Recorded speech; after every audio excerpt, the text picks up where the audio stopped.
Hola, soy Comeguito. Te invito a ver el siguiente podcast.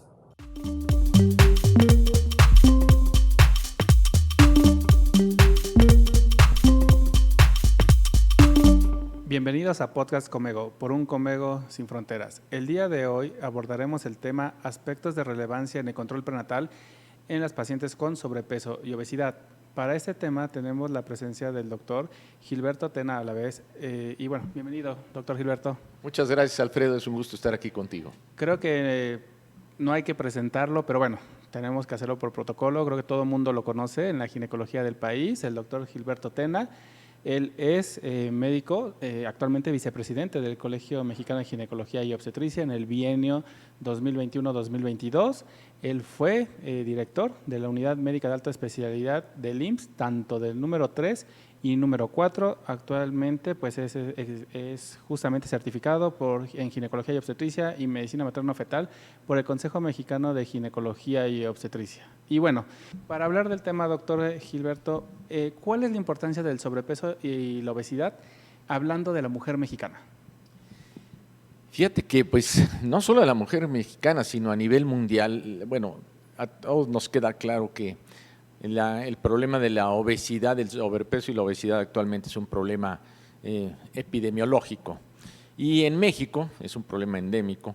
Baste decir que la última encuesta de Ensanud, que se presentó en el 2018, pues nos percatamos que la obesidad y el sobrepeso siguió incrementando de manera importante y actualmente el 76% de nuestras mujeres de 20 años y más presentan sobrepeso y obesidad.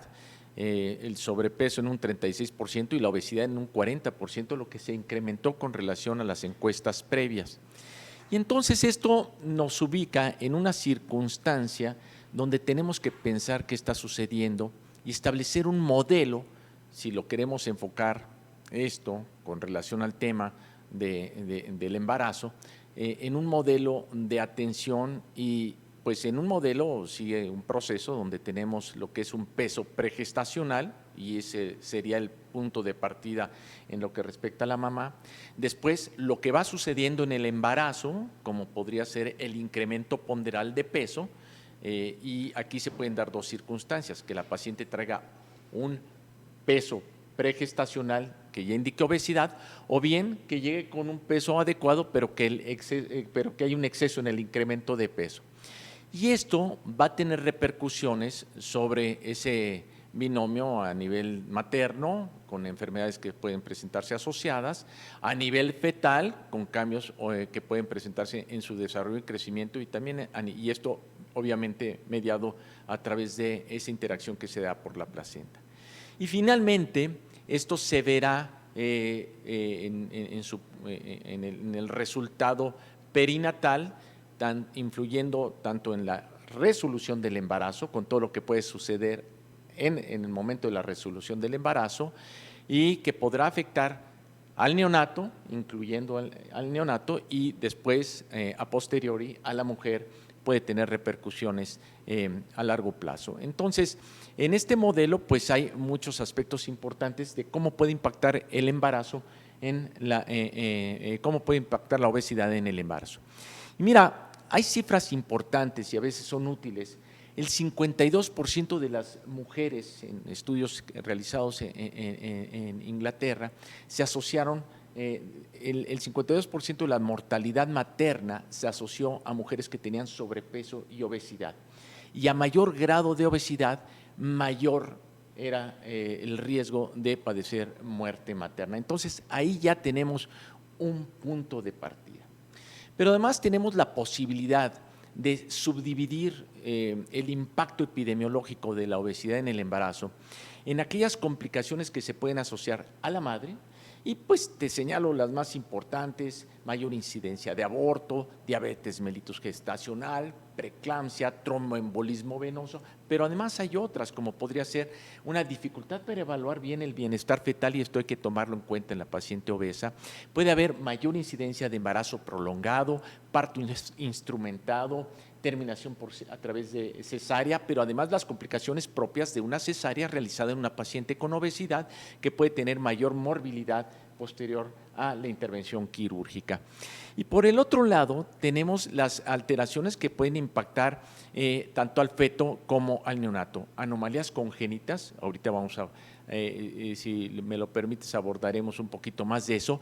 Mayor morbilidad y mortalidad perinatal también se ha asociado, prematurez, qué decir de la macrosomia, qué decir el óbito de causa inexplicable, o bien al momento de la resolución del embarazo aspectos como puede ser la distocia de hombros. Además de cosas que nos ha tocado ver, que nos ha tocado palpar, como puede ser mayor posibilidades de un traumatismo en el momento, traumatismo para el neonato, un traumatismo cráneoencefálico al momento de la resolución del embarazo. Y estos son, pues, por mencionar algunas de las alteraciones que se pueden presentar en la paciente obesa que quede embarazada. Ahora bien, sabemos que durante el embarazo tenemos que hacer un reajuste y un incremento de los micronutrientes, justamente por estos cambios fisiológicos del embarazo. Sabemos que en la actualidad existen muchas, incluso hasta cirugías, y está médicos bariatras que hablan de bypass gástrico, hablan de mangas gástrica. En estas pacientes que tienen este antecedente, ¿debemos de hacer un cálculo distinto al que si fuera una paciente solamente con obesidad o no? Qué interesante pregunta. Fíjate que habitualmente pensamos que la paciente obesa podría venir con exceso de micronutrientes y nos damos cuenta que no. El 40 al 50% de las pacientes con obesidad presentan deficiencia de hierro. Fíjate, un aspecto que podría considerarse irrelevante, pero no es cosa menor. Además, el 24% de las pacientes con obesidad tienen deficiencia de ácido fólico, cosa que se puede además asociar a lo que vamos tal vez a tocar más adelante, que podrían ser algunas malformaciones congénitas. Pero también otros micronutrientes, por ejemplo, la deficiencia de vitamina D se ve afectada y las pacientes con obesidad pueden tener un mayor riesgo de deficiencia de vitamina D. Y algo muy importante y que creo que está sucediendo cada vez más en la actualidad es el incremento de la cirugía bariátrica. Y la cirugía bariátrica te condiciona algunos aspectos de mala absorción del calcio, y el calcio todos estamos de acuerdo que hay que suplementarlo durante el embarazo, no solo por el aspecto de la resorción que se está llevando a nivel de hueso de la madre para poder aportarle al feto, pero también puesto debido a que puede tener algunos aspectos que se han querido asociar de manera preventiva a algunas comorbilidades que se pueden presentar. La vitamina D, el hierro y el ácido fólico se ven disminuidos en su absorción en las pacientes que tienen bypass gástrico. Entonces, esto es una cuestión que debemos de tener presente y obviamente en los macronutrientes tenemos que balancear la nutrición de nuestras pacientes embarazadas con obesidad y debemos de identificar aquellas condiciones de cómo poderles vender ese aspecto a la paciente para que se comprometan más con el plato del buen comer, para que tengan un buen balance de aporte de proteínas, que disminuyan su ingesta de carbohidratos, que vigilen mucho sus índices glucémicos de los alimentos que están teniendo para precisamente que disminuyan el riesgo de tener una alteración de tipo metabólico durante su embarazo, si no es que ya lo traen, ¿no? Exactamente, con lo que menciona, tenemos pacientes que acuden ya con un embarazo, tienen esta obesidad y en algunos casos no saben que tienen comorbilidades, que tienen enfermedades crónicas asociadas. ¿Cuáles podrán ser estas enfermedades crónicas que a lo mejor la paciente ya las tiene y no lo sabe hasta el momento que nosotros hacemos esta detección? Esto es muy importante y bueno, lo primero que debemos detectar y debemos de reconocer es que la paciente con obesidad pregestacional, pues puede tener aspectos metabólicos, alteraciones metabólicas y principalmente diabetes mellitus o alteración a nivel de los carbohidratos, cosa que tendremos que buscar de manera específica desde su primer consulta prenatal. y bueno, ya está bien establecido que si hay factores de riesgo para diabetes mellitus, como podría ser el antecedente de macrosomia, como podría ser el antecedente familiar de diabetes mellitus, o bien que tuvieran niveles de glucosa limítrofes, pues estas pacientes son candidatas desde un inicio, no solo a su determinación de glucemia basal, sino una hemoglobina glucosilada para saber cómo han estado ese control glucémico previo al embarazo o al menos al inicio del embarazo, y desde ahí empezar a tomar conducta, independientemente que se podrían hacer de manera anticipada pues el tamiz metabólico glucémico y no necesariamente esperarse hasta la semana 24-28.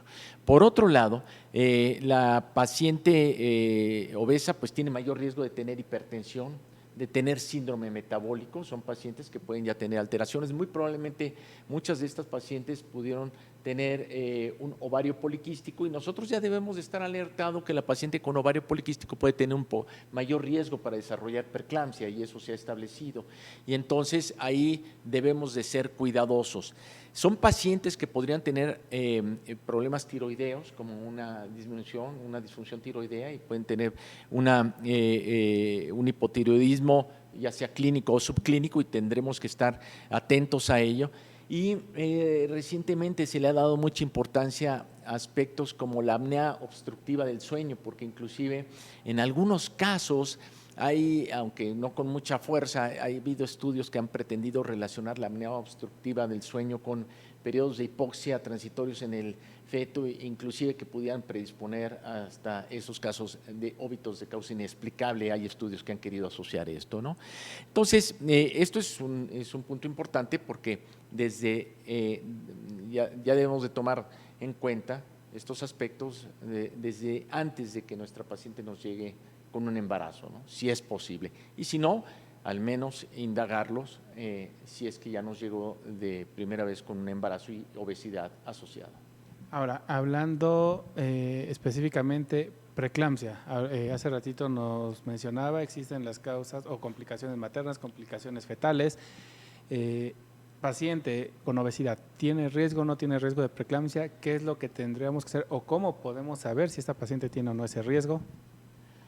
Hay un trabajo muy interesante publicado recientemente, donde se hace una asociación de la paciente, de los cambios que está sufriendo a nivel de ese estado inflamatorio crónico de la paciente con obesidad, y cómo se puede interactuar con preeclampsia.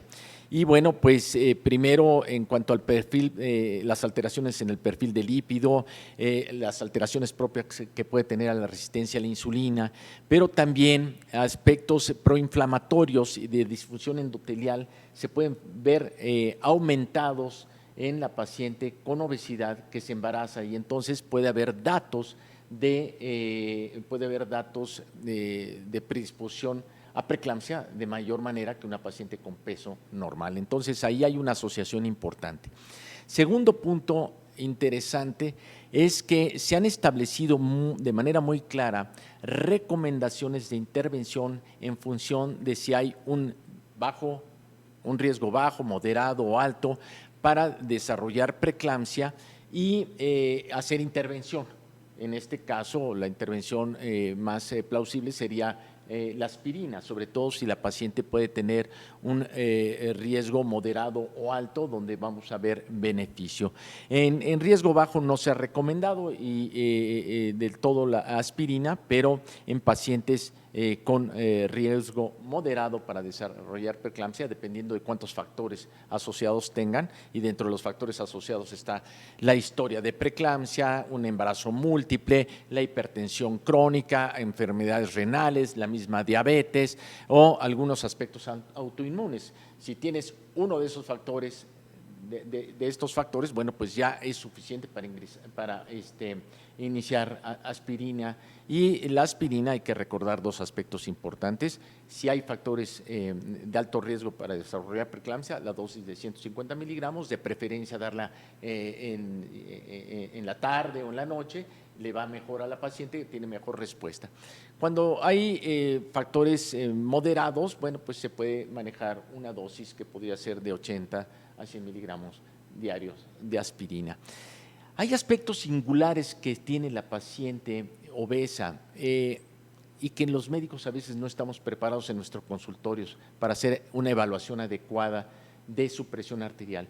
No contamos con un brazalete adecuado para una paciente obesa que tiene una circunferencia de su brazo mayor y que al tener, no es el típico brazo cilíndrico que podría ser de una paciente de peso normal, sino es un brazo cónico, y si nosotros usamos un brazalete normal, o se nos desprende o no nos permite una compresión adecuada, y esto es una de las principales recomendaciones que hacen las guías de atención de la paciente con obesidad y embarazo, para medir adecuadamente la presión arterial. Entonces, estos son de las cosas que debemos de tener cuidado para nosotros poder tener una detección adecuada de manera temprana y no tener que no se nos vaya por alto una presión arterial elevada por una mala determinación. Entonces, son de las cosas que hay que cuidar con la paciente. Justamente nos decía dentro de estas cosas de relevancia e importancia, nos hablaba de las intervenciones. Hablando del screening o el tamizaje de preeclampsia en primer trimestre, sabemos que existen marcadores bioquímicos. Pregunta, ¿estos marcadores se pueden ver afectados por la obesidad o no? Ya hablamos de hormona gonadotrófica, de proteína plasmática asociada al embarazo. Sí, si la paciente obesa presenta mayor dilución de estos marcadores, entonces es muy importante que en donde nos vayan a realizar el examen o el marcador, y hay veces que nada más llegan y le toman la muestra, pero no se manda o no se acota el peso de la paciente, porque en los softwares que tienen para integrar la información de estos marcadores hacen ajustes en función del peso de la paciente. Y es muy importante que tanto, no solo en los marcadores bioquímicos, sino también en los marcadores ultrasonográficos, se proteja el médico de los resultados, porque la paciente obesa, y ahorita podemos hablar un poquito más de eso, tiene más dificultad para el diagnóstico y para la identificación de alteraciones en el ultrasonido, pero bueno, también en cuanto al tamiz genético, los marcadores séricos son importantes, hacer el ajuste por esta dilución que se presenta, ¿no? Sí, claro. Tanto en el primer trimestre como en el segundo, como en los marcadores del primer trimestre como los del segundo trimestre, en los dos hay que tomarlos en cuenta. Y sí, claro, imagino que la respuesta va también en función a la dificultad técnica del operador del ultrasonido por este panículo adiposo. Digo, pensando hacer una detección o una identificación de un hueso nasal, una translucencia nucal en primer trimestre,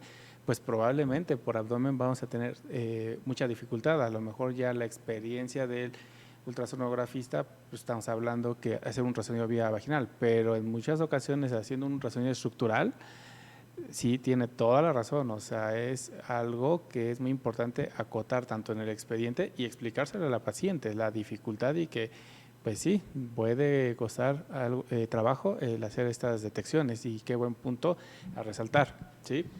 Sí, de hecho hay recomendaciones que se han hecho y la International Society de Ultrasonido hace mucho énfasis. Bueno, aquí es donde hay que aplicar todas las bondades que puede tener el equipo de ultrasonido, ajustar bien los filtros, las ganancias, las armónicas para obtener buenas imágenes, tratar de buscar las ventanas ultrasonográficas más adecuadas. Un truco pues es pedirle una técnica es pedirle a la paciente que llene vejiga para que pueda hacer que se levante un poco más el fondo uterino y nos permite entrar a través de la zona umbilical, que tienes una distancia más corta hacia lo que pretendemos ver, que donde está la zona de panículo adiposo, esto sobre todo en embarazos más avanzados. Pero bueno, en el primer trimestre yo creo que el ultrasonido transvaginal es nuestra gran ayuda, y no pretender querer hacer una evaluación de translucencia nucal o de hueso nasal necesariamente por abdomen. Yo creo que en esas pacientes está perfectamente justificado hacerlo por vía transvaginal, y esto es un aspecto importante, ¿no? Y ya más avanzado el embarazo, a veces necesitamos buscar maniobras como lateralizar a las pacientes, para que nos permitan ver más adecuadamente las estructuras fetales, y esto es un aspecto que también debemos de tomar en cuenta, ¿no? Recordar que en la paciente con obesidad y hay estudios que han evaluado la correlación que existe entre el grado de sobrepeso y obesidad y la dificultad para evaluar las 10 estructuras fetales, anatómicas fetales más importantes. Entonces, y a mayor grado de obesidad, mayor dificultad de evaluar esas 10 estructuras, tanto que en una paciente de peso normal, si se le pide a un ultrasonografista o a un médico ginecobstetra que hace ultrasonido, que las evalúe esas 10 estructuras, te encontrarás que un resultado de un 72% de certeza diagnóstica. Pero conforme va aumentando el sobrepeso, puede llegar en una obesidad grado 3, puede llegar hasta un 30% de certeza, lo cual es una disminución muy importante, ¿no? Sí, claro. Entonces, habrá que cuidarse. Y yo me imagino que la pregunta también va por aquí. Aquí es donde debe ser muy cuidadoso el médico que vaya a realizar el ultrasonido, para que no levante falsas expectativas en la paciente al decirle todo estuvo bien, y más bien decirle, en el caso de usted en especial, puede haber dificultades técnicas que nos permitan no visualizar de manera adecuada todas las estructuras. Entonces, en este momento se ve todo que está bien, que todo está bien, pero debemos de tener cuidado e ir viendo cómo va avanzando el embarazo, ¿no? Para protegerse un poco en este sentido el médico. Ahora bien, ya hablamos sobre toda esta dificultad. Vamos a hablar de un tema también muy relevante, tromboprofilaxis. ¿Debemos, no debemos darla en este tipo de pacientes? Definitivamente sí, y cada vez todas las recomendaciones y consensos están hablando más de tromboprofilaxis. Yo creo que los médicos, hasta recientemente los ginecobstetras hemos tomado conciencia de la importancia de la tromboprofilaxis en el embarazo, incluyendo a la paciente que pudiera no tener un embarazo con sobrepeso y obesidad. Y tromboprofilaxis, podemos empezar desde los aspectos físicos, como unas medias apropiadas para evitar los fenómenos tromboembólicos. Pero si tomamos en cuenta que la trombosis venosa aumenta de manera directa con relación al sobrepeso y a la obesidad, tanto en el periodo antenatal como en el periodo posparto, donde podemos tener razones de momios que van de un riesgo que se puede presentar por sí mismo en un embarazo de 3 por 10,000 mujeres con peso normal, puede incrementarse hasta 10 por 10,000 mujeres en una paciente con obesidad, y esto hablando de pacientes antes del parto, ¿no? Ahora, ya en el posparto, si bien el mismo riesgo se puede observar de 3 en 10,000 mujeres en el posparto con peso normal, se puede incrementar a 13, y esto tiene significancia estadística. Y es aquí donde debemos de pensar en la tromboprofilaxis. Pero además debemos de estar cautos en algunos otros factores de riesgo que podría tener la paciente. Indagar si hay alguna sospecha de una trombofilia que pudiera tener la paciente, algún problema de anticuerpos antifosfolípidos, pérdidas gestacionales repetidas, óbitos repetidos que pueden ser más frecuentes en la paciente embarazada. Historia familiar de trombosis venosa también es un aspecto importante que se debe tomar en cuenta, y además si hay tabaquismo, multiparidad, pues más aún van incrementando a la obesidad estos riesgos y los debemos de tomar en cuenta. ¿Cómo están si hay una insuficiencia venosa marcada? Bueno, pues es otro riesgo, y todo esto lo debemos de tomar en cuenta. Y sí, hay tablas que nos dicen si la paciente presenta un riesgo alto, pues tener una tromboprofilaxis previa o posterior al nacimiento. Ya médicamente hablando, bueno, pues la heparina de bajo peso molecular es la que actualmente estamos utilizando, y habrá que evaluar si lo utilizamos nada más a dosis profilácticas de 1 miligramo por kilogramo de peso, llegando con 40 miligramos sería suficiente, o bien si la requerimos ajustar a dosis terapéutica, y esto habrá que tomarlo en cuenta, ¿no? Dependiendo de ese riesgo. Perfecto. Pues bueno, creo que ha sido un podcast muy completo, doctor Gilberto. ¿Algunas conclusiones que queda darnos a nuestros espectadores?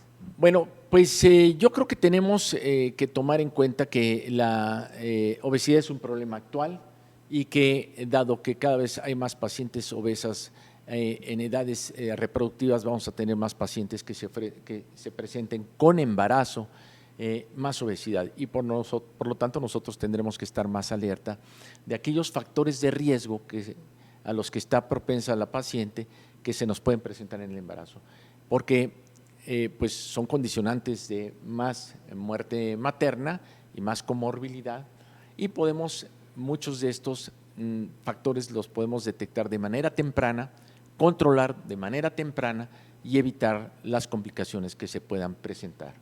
Y bueno, pues ya en otro momento estaremos hablando de los aspectos relacionados a la resolución del embarazo, que yo creo que vale la pena que lo toquemos en otro momento, ¿no? Muchas gracias, doctor. Muchas gracias a todos por estar aquí presentes en Podcast Comego, por un Comego sin fronteras. Muchas gracias.